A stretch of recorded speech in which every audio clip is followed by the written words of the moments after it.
اندر سے ہل گیا تھا۔ اسے خود اندازہ نہیں تھا کہ اس کی یہ بے بسی اور تڑپ اس کے اپنے سینے میں کتنی گہری اور تکلیف دہ چوٹ لگا رہی ہے۔ اس کے لیے شیون کے آنسو کسی انکہے عذاب سے کم نہیں تھے۔ اس نے ایک گہری سانس لی، اپنے غصے اور تذبذب کو گلے میں ڈبا کر اور نرمی سے اپنا ہاتھ اس کے کانپتے ہوئے ہاتھوں پر رکھ دیا۔ ٹھیک ہے شیون، میں کہیں نہیں جا رہا۔ تمہاری یہ بے بسی مجھ سے میرا ہر ارادہ چھین لیتی ہے۔ اس کے منہ سے یہ جملہ نکلتے ہی مقابل کے ضبط کا بندھن ٹوٹ گیا۔ اس کا سارا حوصلہ، اس کی ساری طاقت ایک ہی لمحے میں ریت کی طرح بکھر گئی۔ وہ پھوٹ پھوٹ کر رو پڑی۔ اس کی ہچکیاں کوریڈور کی دیواروں سے ٹکرانے لگی۔ وہ بے اختیار آگے بڑھی اور اپنا چہرہ وہ جن کے مضبوط سینے میں چھپا دیا۔ اس کے دونوں ہاتھ اس کی جیکٹ کو سختی سے مٹھی میں جکڑے ہوئے تھے اور اس کے آنسو اس کے دل پر آگ کی طرح گر رہے تھے۔ وہ جن کا دل چاہ رہا تھا کہ وہ وقت کو یہیں روک دے، وہ جو اندر سے تڑپ رہا تھا، اس کا بس نہیں چل رہا تھا کہ وہ شیون کے تمام دکھ، اس کا سارا رنج اپنے اندر جذب کر لے۔ اس کی پلکیں بھی نم ہو چکی تھیں اور اس نے اپنے دونوں بازو آہستہ سے اس کے گرد حائل کر کے اسے اپنے حصار میں لے لیا، جیسے اسے دنیا کے ہر طوفان سے محفوظ کر رہا ہو۔ وہ جن اس کے سر پر اپنا ہاتھ رکھتے ہوئے انتہائی محبت اور دلاسے سے بھرے لہجے میں بولا، رو لو شیون، جتنا دل چاہتا ہے رو لو۔ اپنے اندر کا یہ سارا زہر، یہ سارا درد آنسوؤں کی صورت میں باہر نکال دو۔ میں یہیں تمہارے پاس ہوں، کوئی تمہیں اس تنہائی میں اکیلا نہیں چھوڑے گا۔ اس کی باہوں میں سمٹی شیون کا جسم ہلکے ہلکے کانپ رہا تھا اور اس کے رونے کی آوازیں اس سرد اسپتال کے کوریڈور میں گونج رہی تھی۔ اس کمزور لمحے میں اس پر یہ حقیقت عیاں ہو چکی تھی کہ وہ اندر سے کتنی ٹوٹ چکی ہے۔ اس کی زندگی کا یہ سفر کسی عذاب سے کم نہیں رہا تھا۔ ایک طرف وہ لی من ہو کی محبت میں ناکامی کے زخم کو دل کے کسی نہا خانے میں چھپا بیٹھی تھی، جس نے اس کے اپنے جذبات کو اندر ہی اندر راکھ کر دیا تھا۔ اس نے بڑی مشکل سے بڑے پاپڑ بیل کر خود کو اس کرب سے نکالا تھا اور اپنے ٹوٹے ہوئے حوصلے کو جوڑا تھا، مگر تقدیر کو شاید اس کا یہ سکون بھی منظور نہیں تھا۔ اب جب کہ لی من ہو اور نینا کی زندگی میں یہ ہولناک طوفان آیا تھا اور نینا موت اور زندگی کی کشمکش میں مبتلا تھی، تو شی یون کا وہ تمام ضبط جو اس نے بڑی مشکل سے بنایا تھا، ریزہ ریزہ ہو چکا تھا۔ وہ اس عذاب کو برداشت نہیں کر پا رہی تھی۔ اسے سمجھ نہیں آ رہا تھا کہ وہ اس دل دہلا دینے والے صدمے پر کیسے ری ایکٹ کرے، اپنے اندر مچلتے اس طوفان کو کہاں روکے اور اپنا یہ دکھ، یہ گھٹن آخر کس کے آگے جا کر بیان کرے۔ اس کے اپنے جذبات، اس کی اپنی قربانیاں اور دوسروں کا درد، ان سب کے بوجھ نے اسے اس مقام پر لا کھڑا کیا تھا جہاں الفاظ اس کا ساتھ چھوڑ چکے تھے اور آنسو ہی اس کی زبان بن گئے تھے۔ رات کا آخری پہر اپنی پوری گہرائی میں اتر چکا تھا، جب کائنات کی فضاؤں پر تقدس، ہولناکی اور خاموشی کا ایک گہرا پہرا طاری تھا۔ وہ خود کو ایک ایسے انجان اور سنسان جزیرے پر کھڑا پاتا ہے جہاں ہوائیں بھی خوف سے سہم کر چلتی تھیں۔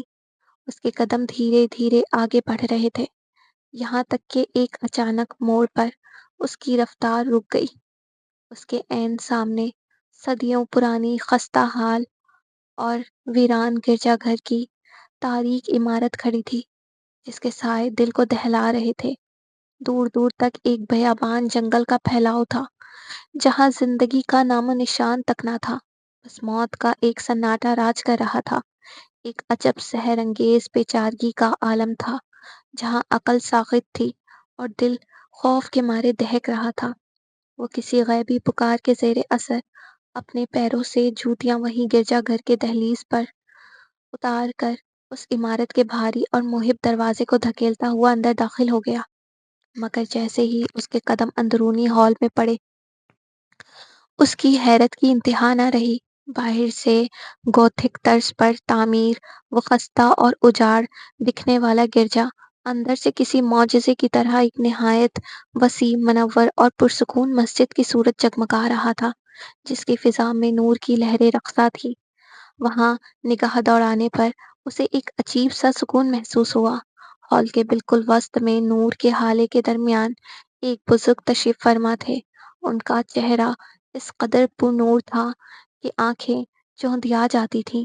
ان کے سر کے بال، لمبی داڑھی اور یہاں تک کہ پلکیں بھی برف کی طرح بالکل سفید تھیں۔ ان کے لبوں پر ایک دل فریب اور شفقت بھری مسکراہٹ رقصاں تھی۔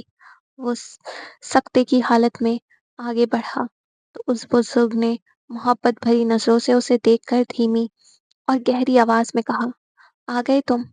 بہت دیر کر دی آنے میں۔ وہ ہکا بکا ہو کر رک گیا اور کپکپاتے ہوئے لہجے میں پوچھا، آپ آپ کون ہیں؟ بزرگ نے کوئی جواب نہیں دیا، بس ان کے چہرے کی مسکراہٹ اور زیادہ گہری ہو گئی۔ پھر انہوں نے محبت سے ہاتھ کا اشارہ کرتے ہوئے کہا، اپنا کام پورا کرو، کہیں دیر نہ ہو جائے۔ اور اس سے پہلے کہ وہ کچھ اور پوچھ پاتا، وہ نورانی وجود فضا میں ایک ہلکی سی روشنی کی طرح تحلیل ہو کر یکا یک غائب ہو گیا۔ وہ ایک لمحے کے لیے دنگ رہ گیا، پھر ایک سحر زدہ کیفیت میں آگے بڑھا، وضو کیا، سر پر ٹوپی رکھی اور مصلے پر قبلہ رخ کھڑا ہو گیا۔ نماز عشق کے خضوع اور خشوع سے بھرپور سجدوں سے فارغ ہو کر جیسے ہی اس نے دعا کے لیے اپنا ایک ہاتھ اٹھایا اور دوسرے ہاتھ اٹھانے ہی والا تھا کہ فضا میں ایک لطیف اور سرگوشی کرتی ہوئی سنسنی دوڑ گئی۔ ایک انتہائی نرم، مانوس اور گرم لمس نے اچانک اس کے نیم اٹھتے ہوئے ہاتھ کو تھام لیا اور اس کے دونوں ہاتھ کو آپس میں ملا کر دعا کے اس سفر کو مکمل کر دیا۔ اس نے دھڑکتے اور لرزتے دل کے ساتھ چونک کر اپنے برابر میں دیکھا۔ وہ نینا تھی، سر سے پاؤں تک ایک گہرے سرخ عروسی حجاب میں لپٹی ہوئی۔ اس کے چہرے پر ایک دھندلی سی جادوئی مسکراہٹ تھی اور آنکھوں میں کائنات بھر کا سکون سمایا ہوا تھا۔ اس نے اس کی ان نیم و آنکھوں میں جھانک کر دیکھا، جہاں زندگی اور موت کی اس ہولناک کشمکش کا عکس صاف جھلک رہا تھا، جس میں وہ اس وقت اسپتال کے بستر پر مبتلا تھی۔ تبھی نینا کے ناتواں لب ہلے اور اس کی آواز کسی مٹتی ہوئی لیکن دل کو چیر دینے والی سرگوشی کی طرح فضا میں گونجی، دعا پوری ہونے کے لیے دونوں ہاتھوں کا ملنا ضروری ہوتا ہے۔ میں تو اس آخری دہلیز پر کھڑی تھی جہاں سے راستے ہمیشہ کے لیے کھو جاتے ہیں، پر تمہاری اس تڑپتی ہوئی پکار نے میرے قدموں کو زنجیر کر دیا۔ اب میں اس سرخ پردہ شب میں ہمیشہ کے لیے چھپ رہی ہوں۔ اس کی آواز مدھم ہوتی گئی اور وہ کہتی چلی گئی، یہ رنگ موت کا بھی ہو سکتا ہے اور حیات کا بھی۔ تم اس رنگ کا مقصد کیا چنتے ہو، یہ اب تمہاری نیت طے کرے گی۔ یہ الفاظ فضا میں تحلیل ہو گئے، مگر ان کا مبہم اور پراسرار سحر وہیں فضا میں معلق رہ گیا۔ میں نے چن لیا، اب عشق سب پر مقدم ہے۔ اس نے ایک دیوانے کی طرح تمام ہوش و حواس کھو کر ایک انتہائی والہانہ اور پاکیزہ جذبے کے تحت آگے بڑھ کر نینا کی پیشانی پر اپنے لب رکھ دیے۔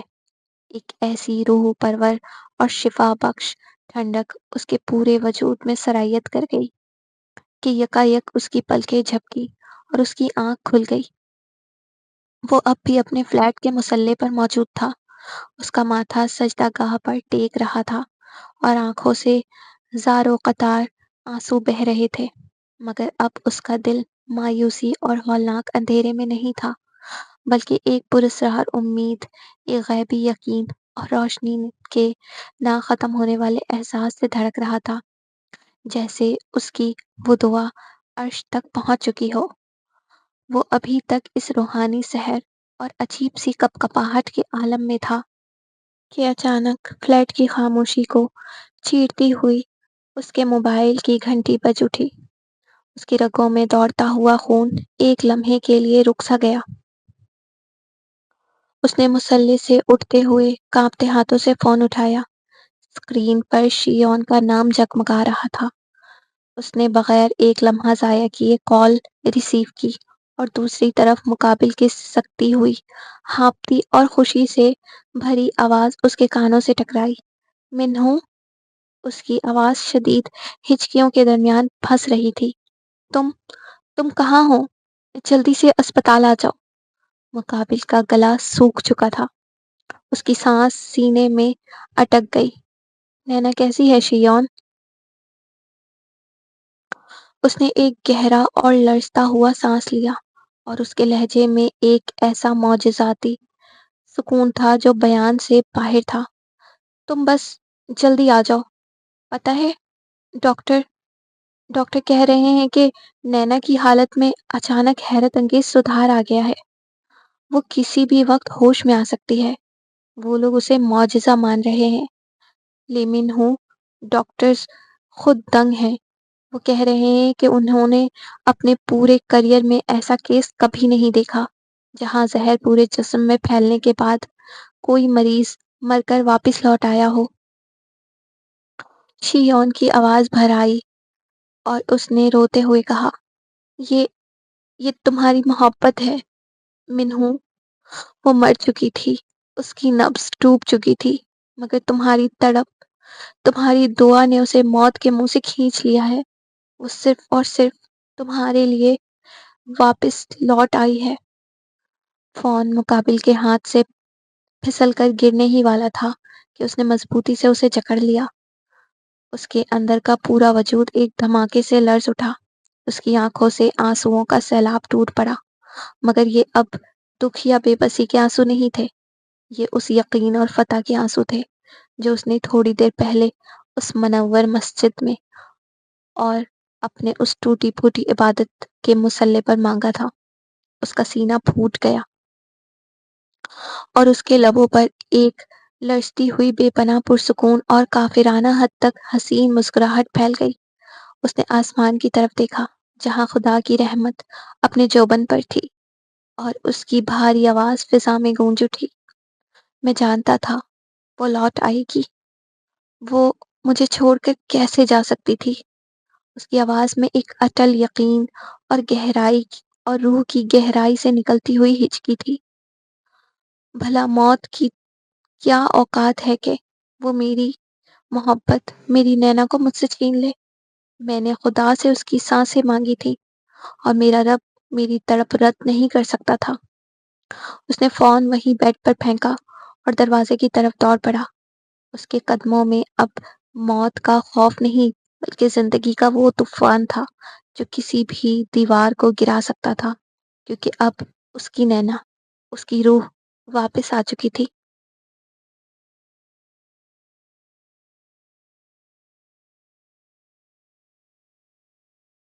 کم تھایون کے اسی پرشکوہ بنگلے کی تہخانے بیسمنٹ میں ایک خوفناک سناٹا اور ادویات کی تیز بو پھیلی ہوئی تھی۔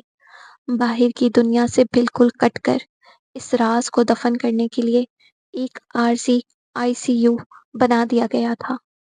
لی من ہو کے بے رحم اور طوفانی تشدد کی وجہ سے اس کی حالت انتہائی نازک تھی۔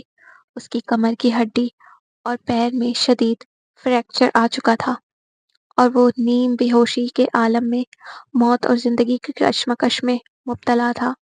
انڈر ورلڈ کی دنیا میں یہ خبر ایک زلزلے کی طرح پھیل سکتی تھی اگر دشمنوں کو ذرا بھی علم ہو جاتا کہ کوریا کا سب سے بڑا ڈان اور بے رحم حکمران بستر مرگ پر ہے، تو اس کا اقتدار تختہ پلٹنے میں ایک لمحہ بھی نہ لگتا۔ اسی خوفناک خلا کو چھپانے کے لیے سیونگ ہی نے باہر یہ افواہ اڑا دی کہ کم تھایون ایک انتہائی خفیہ اور ضروری مشن کے سلسلے میں اسپین کے دورے پر گیا ہوا ہے۔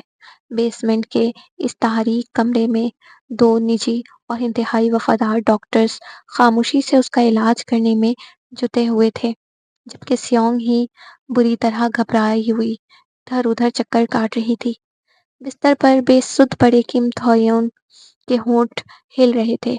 اس کا جسم درد کی شدت سے کانپ رہا تھا، مگر اس کے منہ سے نکلنے والا ہر ایک لفظ سیونگ ہی کے اعصاب کو اندر سے ریزہ ریزہ کر رہا تھا۔ وہ بار بار نیم بے ہوشی کی حالت میں بھی صرف ایک ہی نام پکار رہا تھا، نینا، نینا۔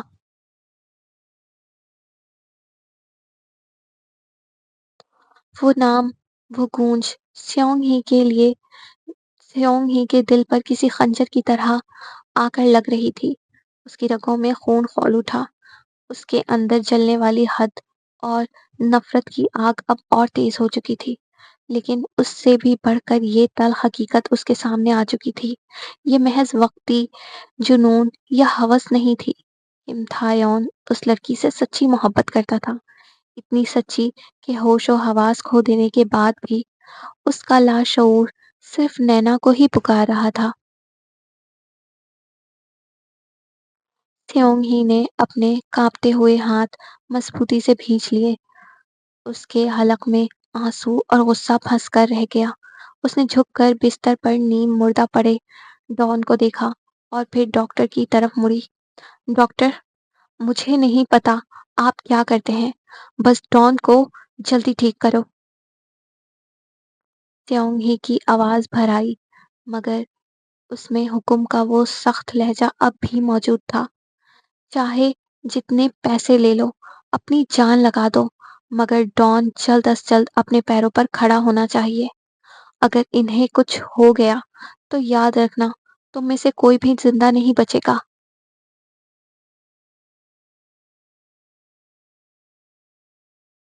اسپتال کا وہ نجی کمرہ موت اور زندگی کے درمیان دھندلی سراب میں ڈوبا ہوا تھا۔ وائٹ مانیٹر کی بے رحم اور یکساں بیپ اس کی آواز اس خاموشی کو چیر رہی تھی جو کسی بڑے طوفان کے تھم جانے کے بعد باقی رہ جاتی ہے۔ بستر پر پڑی نینا کا چہرہ موم کی طرح سفید اور بے جان لگ رہا تھا، جیسے سانسیں بھی ادھار مانگ کر چل رہی ہوں۔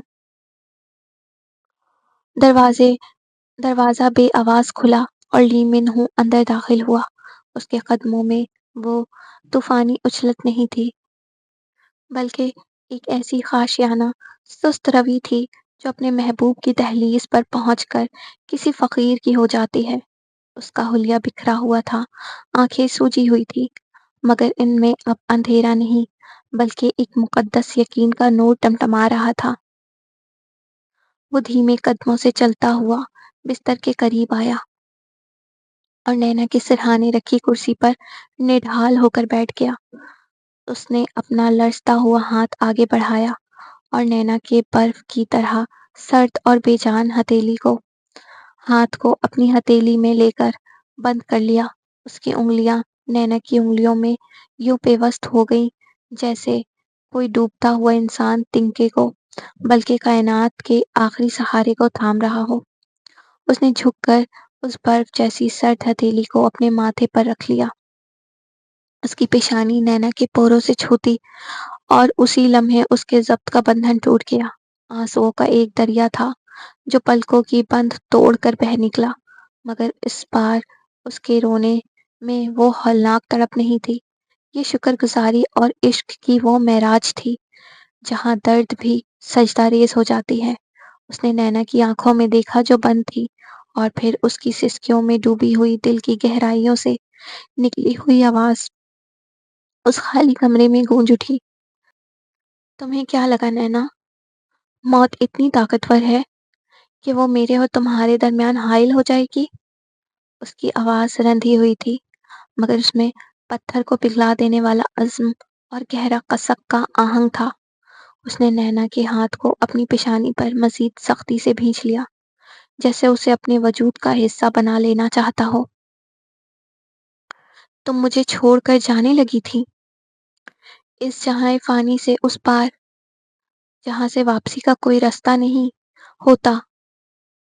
تم کہتی تھی نا کہ اس دنیا نے تمہیں ہمیشہ درد کے سوا کچھ نہیں دیا۔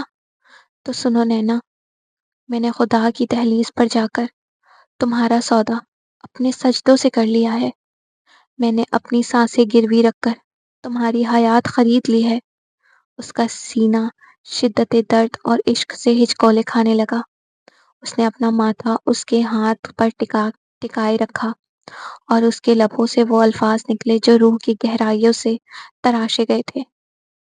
موت کو بھی یہ غلط فہمی تھی کہ وہ تمہیں مجھ سے چھین سکتی ہے۔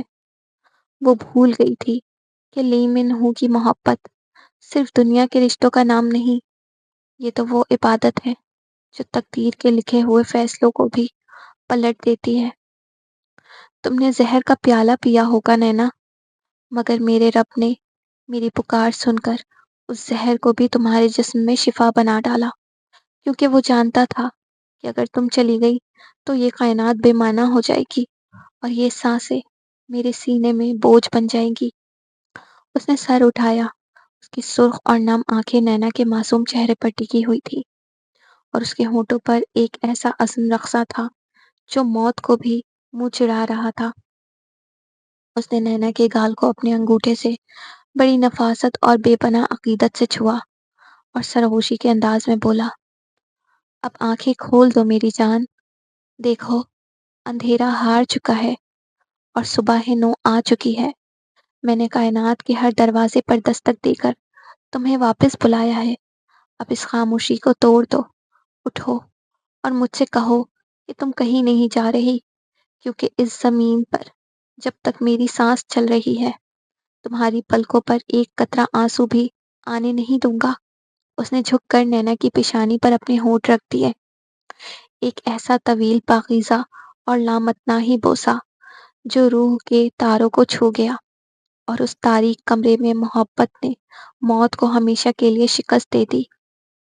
اس کا جھکا ہوا سر اب نینا کے چہرے کے بالکل قریب تھا۔ اس کے بازو ہلکے سے کانپ رہے تھے اور لبوں پر پچھتاوے کی ایک ایسی آگ دہک رہی تھی جو اندر ہی اندر اس کے وجود کو جھلسا رہی تھی۔ اس نے نینا کے بے سدھ چہرے کو ایک بار پھر اپنی نگاہوں میں سمیٹا اور اس کا گلا رند گیا۔ مجھ سے خطا ہو گئی تھی نینا۔ اس کی بھاری آواز اس خاموش کمرے کے سینے پر کسی ہتھوڑے کی طرح گری۔ اس نے نینا کی سرد انگلیوں کو اپنے لبوں سے لگا لیا، جیسے ان بوسوں کے ذریعے اس کی جان میں دوبارہ روح پھونک رہا ہو۔ میں نے ہی تو تمہیں اپنے ہاتھوں سے ان ظالموں کے حوالے کیا تھا۔ میں نے اپنی اس پلک جھپکنے والی غفلت سے تمہیں اس دوزخ میں دھکیلا تھا۔ میں نے وعدہ کیا تھا کہ تمہاری ڈھال بنوں گا، اس دنیا کے ہر طوفان سے تمہیں بچاؤں گا، مگر جب امتحان کا وقت آیا تو میں ناکام ہو گیا۔ اس کے لہجے کی تلخی اور خود پر غصہ اتنا شدید تھا کہ اس کی اپنی سانسیں اکھڑنے لگی تھیں۔ اس نے اپنی پیشانی نینا کی پیشانی کے ساتھ ٹکا دی اور ایک گرم آنسو سیدھا نینا کے گال پر جا گرا۔ مجھے معاف کر دو میری جان، بس ایک بار اپنی یہ بند آنکھیں کھول دو، مجھ سے نگاہیں ملا کر کہہ دو کہ تم نے مجھے معاف کر دیا۔ اس کا لہجہ اب التجاؤں میں بدل چکا تھا، ایک ایسا گزار جس میں دنیا کی ہر طاقت ہار مان لیتی ہے۔ تمہیں اس بستر مرگ سے اٹھانے کے بعد میں اس ظالم دنیا کے ہر اس شخص کو مٹا دوں گا جس نے تمہیں میلی آنکھ سے دیکھا ہے۔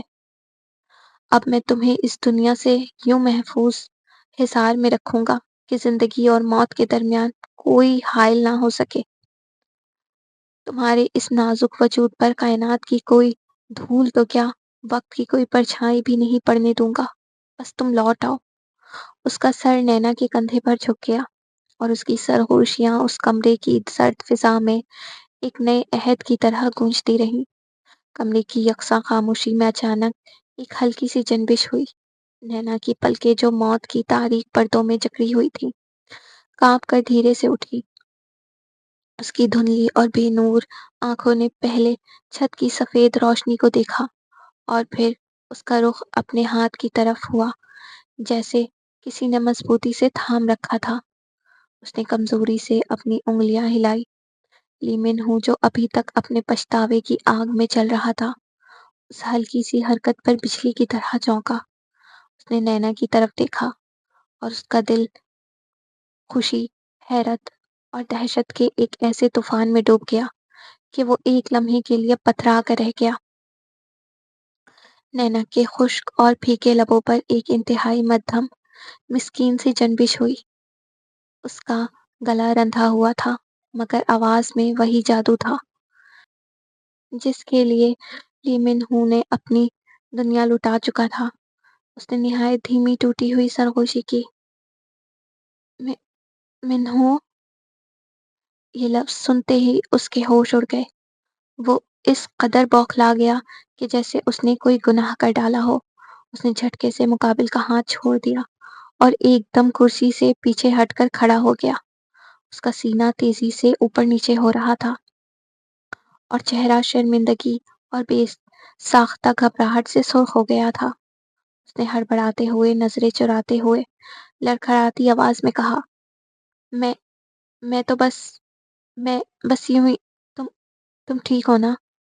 وہ مزید کچھ کہہ نہ سکا۔ اس کے پاس الفاظ نہیں تھے، اور نینا بھی سب کچھ جانتی تھی۔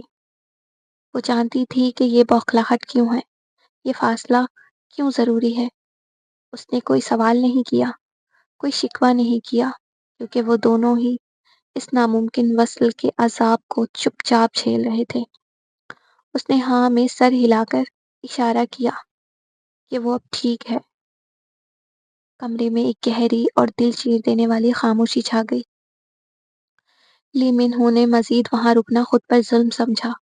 اس نے گھبرا کر اپنے قدم دروازے کی طرف بڑھا دیے اور بھرائی ہوئی آواز میں بولا، میں ڈاکٹر کو بلا کر لاتا ہوں۔ جیسے ہی اس نے جانے کے لیے قدم اٹھایا، بستر پر نیم دراز نینا کے کمزور مگر دل کی گہرائیوں سے نکلے ہوئے الفاظ نے اسے وہیں زنجیر کر دیا۔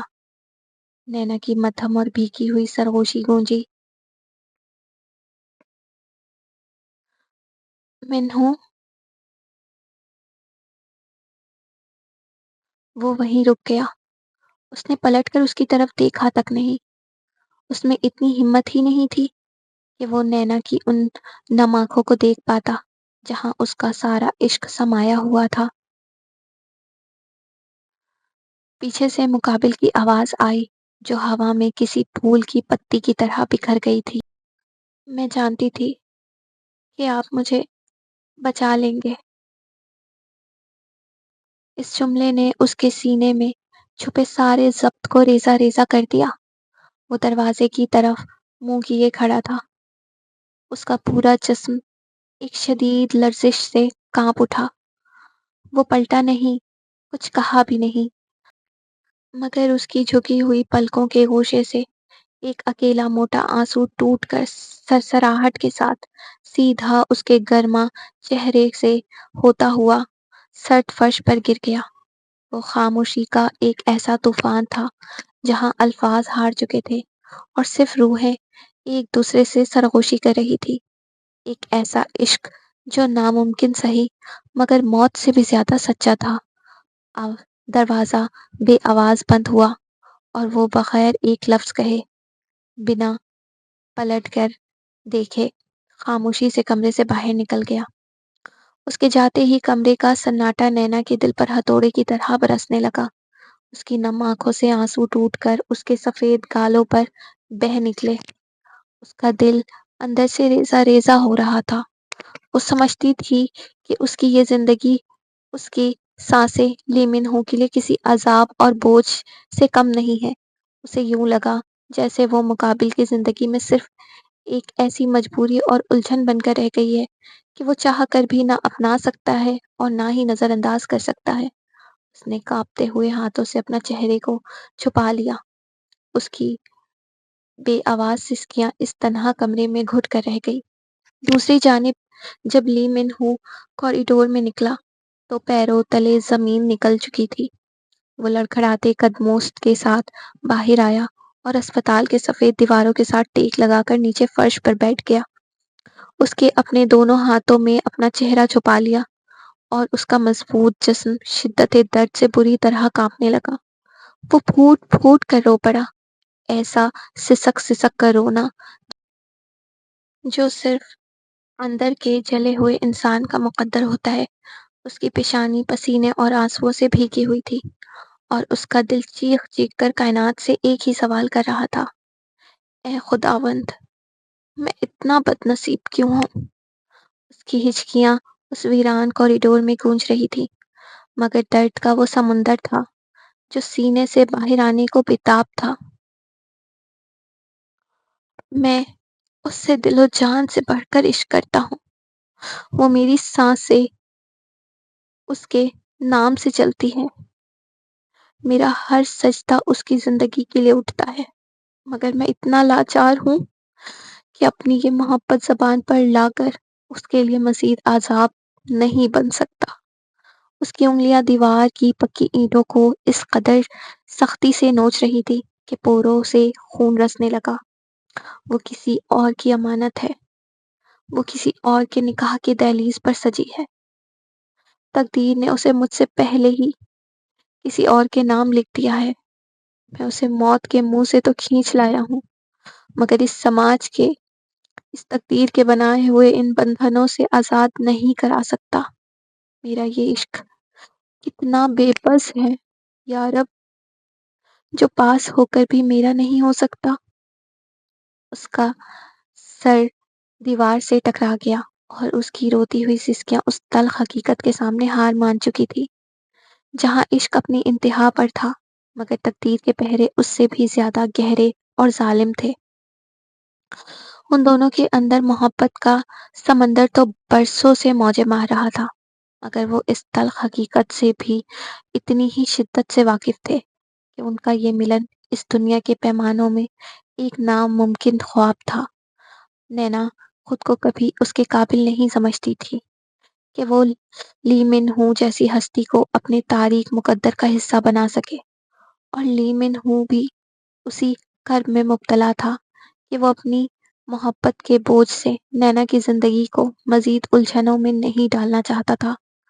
وہ دونوں ہی ایک دوسرے کے عشق میں فنا تھے، مگر ہونٹوں پر ہمیشہ خاموشی کا پہرا رہتا تھا۔ غزل: یہی ہے عشق تو اس کی جزا بھی دیکھ ذرا، شکستِ دل کا یہ اب ماجرا بھی دیکھ ذرا۔ وہ پاس ہو کے بھی ہم سے سدا جدا ہی رہا، یہ بے بسی کا مقدر لکھا بھی دیکھ ذرا۔ ہمارے نام کی نسبت سے جو فضا میں ہے، وہ زہر ہجر کی اب کیمیا بھی دیکھ ذرا۔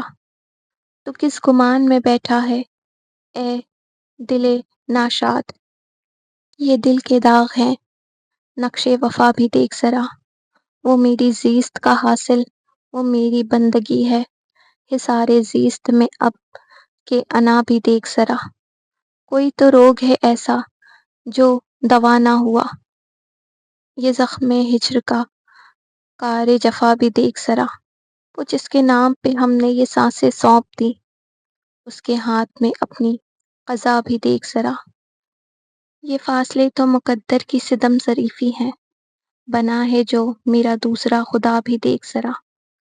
تمام عمر کٹی بے زباں اندھیروں میں، ہمارے ہونٹ پہ لرزا صدا بھی دیکھ ذرا۔ یہ لوگ کیا ہمیں رسوا کریں گے دنیا میں، ہمارے دل کا یہ درد آشنا بھی دیکھ ذرا۔ جو ہم پہ گزری ہے وہ کس کو جا کے سنائے، مقدروں کی یہ تحریر جفا بھی دیکھ ذرا۔ بچھڑ کر تجھ سے جو جینے کا ہنر سیکھا، ہمارے ضبط کا اب مرتبہ بھی دیکھ ذرا۔ از قلم انیلا شیخ۔